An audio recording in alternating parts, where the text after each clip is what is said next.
es profesor de la universidad y fue profesor mío, y ahora está dando unas charlas sobre pensamiento y vida, se llama así el curso, el taller que da. Y bueno, le vamos a hacer unas preguntas de diferentes temas que maneja y trata y que hablamos también en las charlas. Sí, aquí cada sábado hacemos de cada mes, sí. ¿Cómo estás, Carlos? Pero muy bien, Rodrigo, ¿cómo estás vos?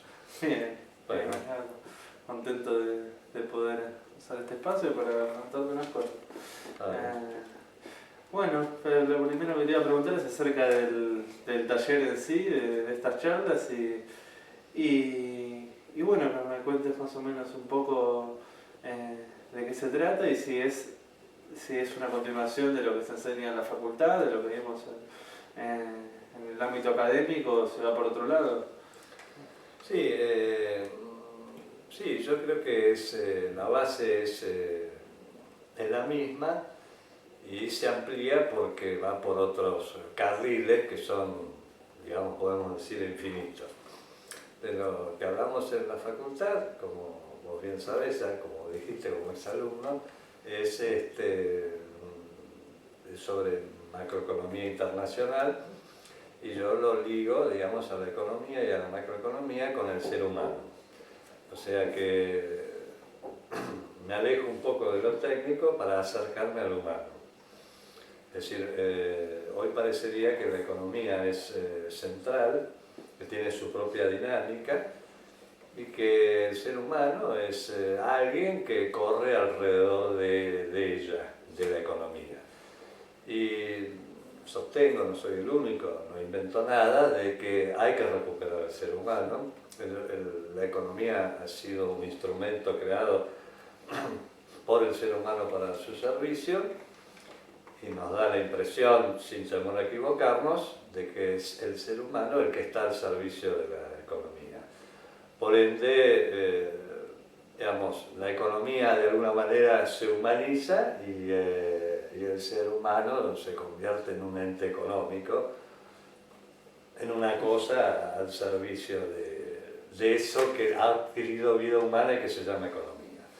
Los cursos, los talleres, las charlas que damos en casa es abierta a todo el mundo. Hay exalumnos de la facultad, pero es a quien quiera hacerlos, y donde el centro es esto, el ser humano. Y el ser humano se ha olvidado, digamos, casi hacerse preguntas sobre su existencia, es decir, sobre por qué está en esta vida. Y se me ha ocurrido, digamos, hacer estas charlas, seminarios, porque, sobre todo dentro de la gente joven, tanto varones como mujeres, que no las veo muy contentas con sus vidas, haciendo estudios y realizando trabajos que quizás y en muchos casos los tienen que hacer sí o sí por cuestiones fundamentales de vida, de subsistencia, pero como de una manera como entregados, como si eso es lo que hay en la vida, ¿no? Como si hubiéramos venido aquí para sufrir o para hacer algo, cualquier cosa, y no sé, y que pase la vida y tratemos de ser, no sé, lo menos sufrientes posibles. Bueno, esto es también una de las motivaciones principales de estas charlas, porque hay que recuperar al ser humano, porque el ser humano es fundamental, y cada uno de nosotros somos, como se dice generalmente, ya casi de manera automatizada, somos únicos e irrepetibles. Y la vida es maravillosa y tenemos que estar conscientes de ella y vivirla.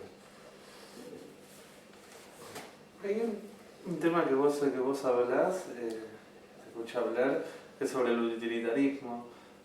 ¿Y cuál es tu crítica sobre ese utilitarismo económico? El utilitarismo económico, sí. Sí, digamos, sí, también en el seminario vemos autores como Amartya Sen, que es un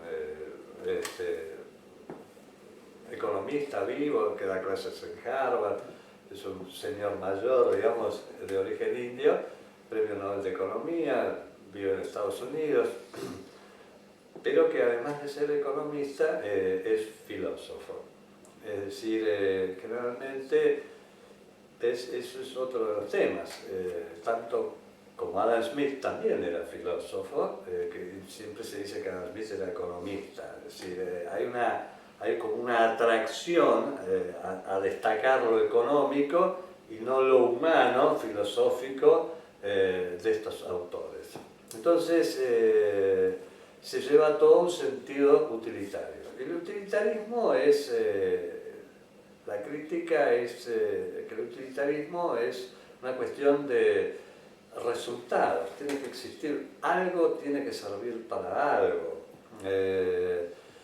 Yo me acuerdo casualmente de una señora hace poco que en esta casa casualmente dijo, bueno, yo estuve en un curso tal de respiración y una señora le preguntó, bueno, ¿y para qué sirve respirar así de tal manera como nos quieren enseñar ustedes? Y el maestro, no sé cómo se le llama, el guía, el que dirigía eso, le dijo no sirve para nada.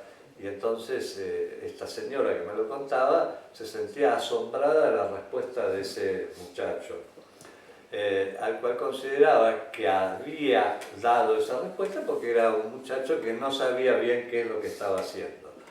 Lo que quiero decir con esto es que estamos metidos dentro de un mundo donde todo tiene que tener un sentido utilitarista y de resultado, tiene que servir para algo.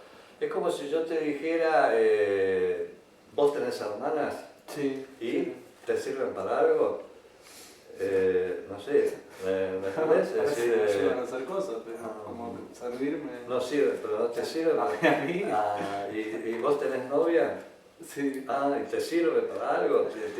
¿Es útil? ¿Te sirve? Porque si no, ¿me entendés? Es decir, hasta las relaciones humanas, de amistad, de noviazgo, de convivencia, de matrimonio, parece que tiene que tener sí o sí y mínimamente, aunque sea de manera implícita, el contenido de que para algo va a servir. Tiene que tener un sentido utilitario, tiene que ser buen mozo, linda, o sabe hacer bien la comida, o el padre es millonario, o él gana plata, o ella gana mucho dinero, tiene tantos títulos, o es actriz y conocida, etc. Tiene que servir para algo. Es decir, como que si yo te dijera la creencia en Dios tiene que servir para algo, la economía entonces tiene que servir para algo tangible, todo tiene que servir para algo.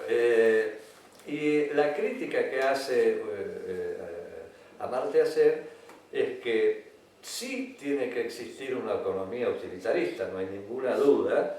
Si no hubiera utilitarismo ingenierístico, como dice este autor, económico y filósofo, repetimos, no podríamos, por ejemplo, estar sentados en estas sillas, ni podríamos tener esa máquina que nos está filmando, etcétera, etcétera. Es decir, es tonto ponerse a discutir esto. Es evidente que el sentido utilitario tiene que existir. Ahora, el sentido utilitario nos lleva a un individualismo que a su vez se respalda por el supuesto padre de la economía moderna, que es Adam Smith, que dice que el ser humano tiene que ser, es y será egoísta, y que sobre ese egoísmo basa el éxito económico. Obviamente, sí, el éxito económico utilitarista, es decir, el quantus. Ahora, resulta que, como todo tiene que tener un sentido utilitarista e individualista, bueno, dejamos de tener un espectro, una visión de vida y una realidad de vida amplia, lo es. Nosotros generalmente hablamos de una vida larga, que la vida se alarga, que sea por los medicamentos, por la ciencia, pero nunca se habla de una vida ancha, ¿no? Porque la vida tiene que ser utilitarista, tiene que tener, o sea, si yo tengo 25 años tengo que hacer tal y tal cosa, porque si no hice tal y tal cosa, es decir, ya perdí esa posta. O sea, es un sentido utilitarista por el que se pierde la esencia de la vida, que es la experiencia de la vida misma. Pues si yo tengo que hacer esto y esto y eso, y tengo que tener el televisor tal, y el auto tal, y la casa tal, y la novia tal, bueno, todo tiene un sentido de utilidad. Por eso también hasta las chicas jóvenes ya hacen cirugías estéticas, los varones también. Los problemas incluso de la eyaculación y de las pastillas para tener mayor erección en una persona de 20 años, es decir, porque tiene que tener hasta una relación sexual utilitaria donde tiene que tener éxito ante ese sexo opuesto al cual se lo toma y se lo ve con un sentido utilitarista, y a su vez, presumiblemente, esa persona, a su vez, la otra, también lo ve a que toma las pastillas Viagra o lo que fuera, con un sentido utilitarista. Entonces, este sentido de utilitarismo y de consumo, digamos, a corto plazo, todo así parcelado y a corto plazo, realmente nos lleva a una vida, digo, desgraciada, y que es fundamental para cada uno poder ir desarmando un poco para ver la vida realmente y poder vernos a nosotros de una manera auténtica. ¿Y para qué sirve esto? Para intentar estar realmente contentos y felices. En este contexto utilitarista, la naturaleza también sería como usada para algo, como sería también una de las cosas que simplemente tiene una función. ¿Cuál es el concepto que tenemos de la naturaleza y el hombre, o sea, con su economía? Sí, exactamente. Por ahí te estás refiriendo también a situaciones que hemos visto dentro de la facultad, dentro del seminario, que también hacía referencia a Adam Smith, y él hacía referencia a los estoicos, a los pensadores griegos del 300 antes de Cristo, más o menos, donde hablaba de autodisciplina y observación de la naturaleza. Es una pregunta interesante la que haces y compleja, es decir, nosotros estamos separados de la naturaleza. Digamos, yo creo que nosotros hemos nacido en la naturaleza. Digo, nuestros antepasados, no sé, hace 50.000 años, 100.000 años, indudablemente no nacían en edificios, ni andaban en autos, ni cruzaban puentes. Se nacía en la naturaleza. No sé, tengamos el pensamiento que tengamos, las creencias que tengamos, las ideas religiosas que tengamos, indudablemente estábamos puestos y nacidos en la naturaleza. Es decir, la naturaleza era parte de nosotros, del ser humano. Esto es algo que podemos explicar más adelante, no sé si será de tu interés o no, pero para poder, digamos, reintegrarnos a la naturaleza, no en el sentido que volvamos a ser animales o seamos animalescos, sino en un sentido de comprensión de la vida nuestra, bueno, es fundamental poder volver a observar la naturaleza como algo que es parte de toda esta completud infinita que nos conforma como seres humanos, y no que sea tomada con ese signo egoísta de que la naturaleza es algo al cual la tenemos que dominar y por ende utilizarla para nuestros fines, que son siempre utilitaristas y de consumo. O sea, depredamos 700.000 hectáreas de bosque por día, los cuales no son suplantados por otros. Como sabemos, va cambiando la climatología, etcétera, etcétera. Pero realmente no tenemos ninguna conciencia de eso. Creemos como que, insisto, la naturaleza está a nuestro servicio y por ende la depredamos. Al depredarla, nos estamos depredando a nosotros mismos, nos vamos liquidando día a día a nosotros mismos sin ninguna conciencia, sin ninguna idea, porque nosotros vemos estos muebles de madera y estamos fascinados de poseerlos y no importa de dónde viene y qué es lo que ha sucedido con esa naturaleza. Pero no se trata solo de la depredación de la naturaleza en un sentido utilitarista, sino de la comprensión de su funcionamiento. La naturaleza, como repito decían los estoicos, tenía una conciencia propia, una racionalidad propia, y el poder observar el funcionamiento infinito, siempre en movimiento de esa naturaleza, es una manera de poder llegar a comprendernos a nosotros mismos como seres humanos.